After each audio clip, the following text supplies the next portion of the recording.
Thanks very much for watching, guys. And if you enjoyed that clip, all you got to do is tap that link and you can watch the full show. There's going to be lots of Valentine's cookie talk, apple pie talk, and of course, good old apple juice and water. Thanks very much, and get those winners.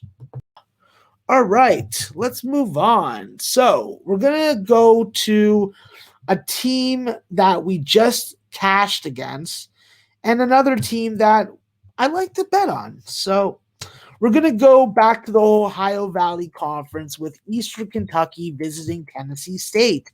This line opened at 7, and pretty much sevens across the board, aside from a couple 7.5s.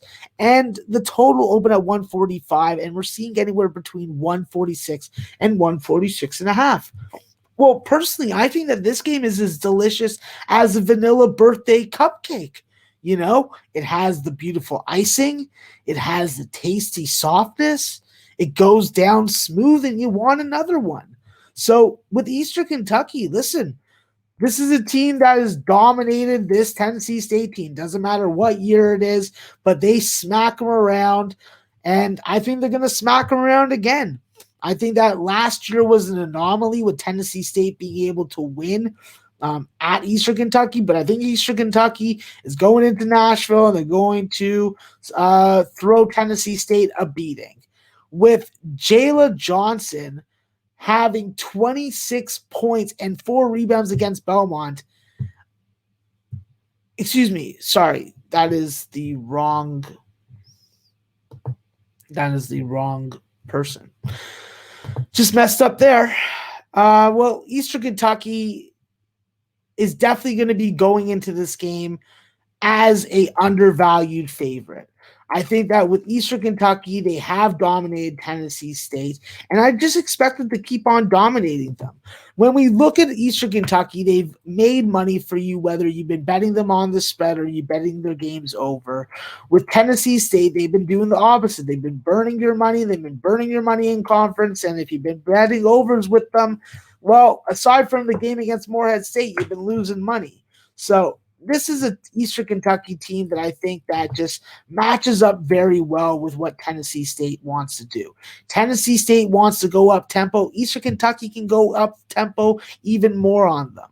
I think that with Eastern Kentucky, the difference is they can convert a lot more often in an up tempo offense, more so than Tennessee State. I think that with Eastern Kentucky, you just got to get better shooting. And I think going up against Belmont and then going to Tennessee State is night and day difference.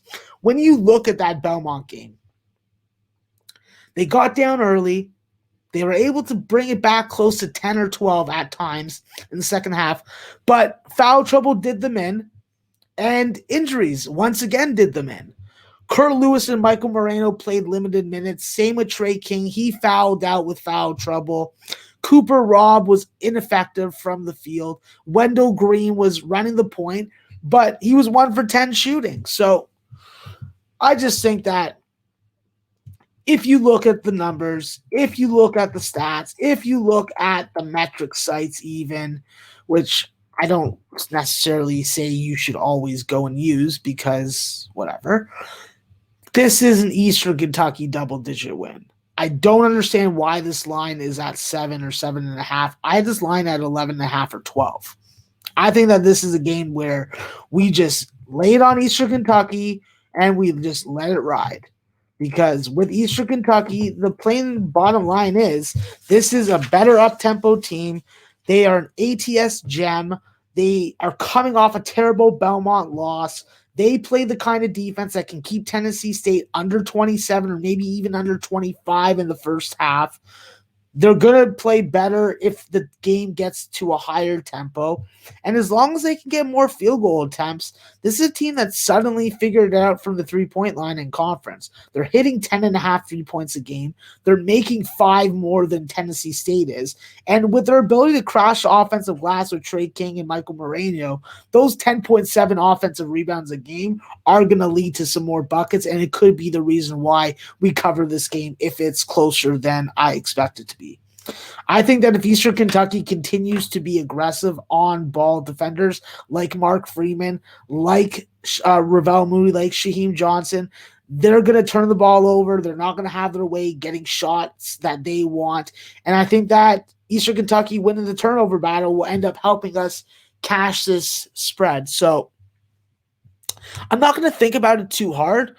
I just saw this line. I saw this number. I looked at my numbers. I was like, wow, really? Okay, fine. So we're going to take Eastern Kentucky -7, -108, and that's available at BetMGM. So I think it's a good line. Hopefully, it's a good enough line and it cashes for us. This is February basketball. Like Noli says, it's time to lock down. It's time to put up or shut up. And I think that the Colonials are going to put up and they're going to shut Tennessee State up. So put that in your pipe and smoke it because it's going down.